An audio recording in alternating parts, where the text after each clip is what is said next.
Now you've experienced devolution at the Yes. London end of it. Are you a convert to the whole devolution project? Well, I always was a believer in it, and I remember going to see the Welsh Assembly very early on in its infancy and thinking that it was absolutely the right thing to do. And I remember years ago when I think it was Michael Heseltine, a Welshman by origins, of course, who proposed that there should be a mayor of London. I thought it was the right thing for the city, and we needed a representative who could stick up for pan-London interests in the way that the mayoralty is designed to do. So I think it's working both in London and in Wales. Should there be more devolution? Should there be further powers devolved to the Assembly? Should London have greater powers? Well, I wouldn't want to comment in too much detail about the doings of the Assembly, since I'm really a bit out of area there. But certainly in London, we think that there are plenty of things we can do working with the boroughs, working with national government to deliver more effective services. You know, this is an incremental process, and all devolved bodies, never forget, all devolved bodies, whether they're mayoralties or devolved parliaments,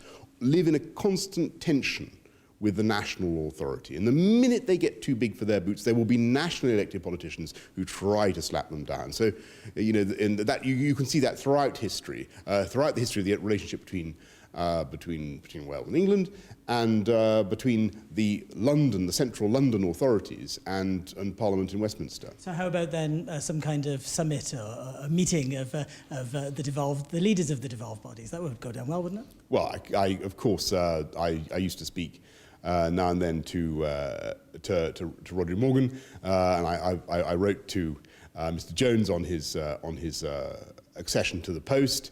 And I think I can't see any reason why shouldn't we have such a meeting, provided, of course, it takes place in London, and for the maximum benefit and enjoyment of all. Not because you don't want to travel. Not because I don't want to go to Cardiff. I was in Cardiff. I was in Cardiff only recently. No, when was I in Cardiff? Actually, no, I was in Cardiff last year when you beat us.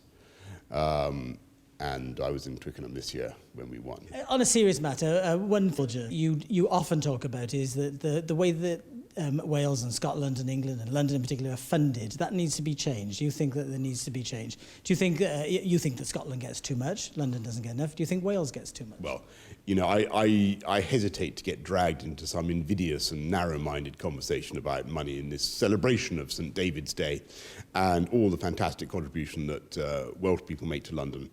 You know, there's a general issue, never mind Scotland or Wales, there's a general issue about the huge quantities of tax that London exports to the rest of the UK.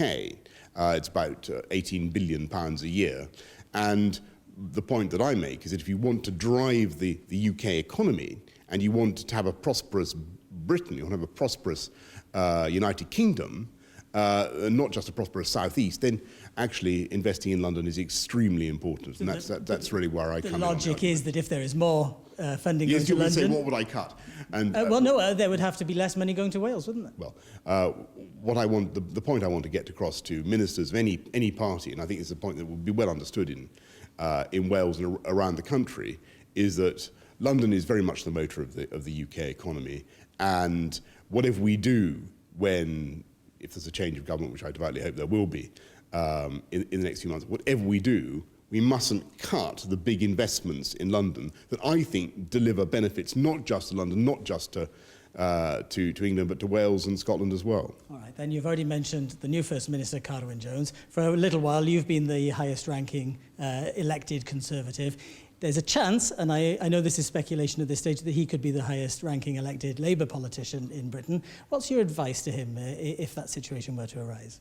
I think it's very likely that he will be the highest-ranking Labour politician in Britain. I know what you mean. You mean, how will he feel sort of this island of socialism, or whatever he espouses, in Wales, surrounded by all these Tories? You know, actually, I was reading some of the things he said about needing to boost the spirit of enterprise. That's absolutely right. I'm sure that he'll be able to find a lot of common ground. Boris Johnson, thank you very much. Thank you.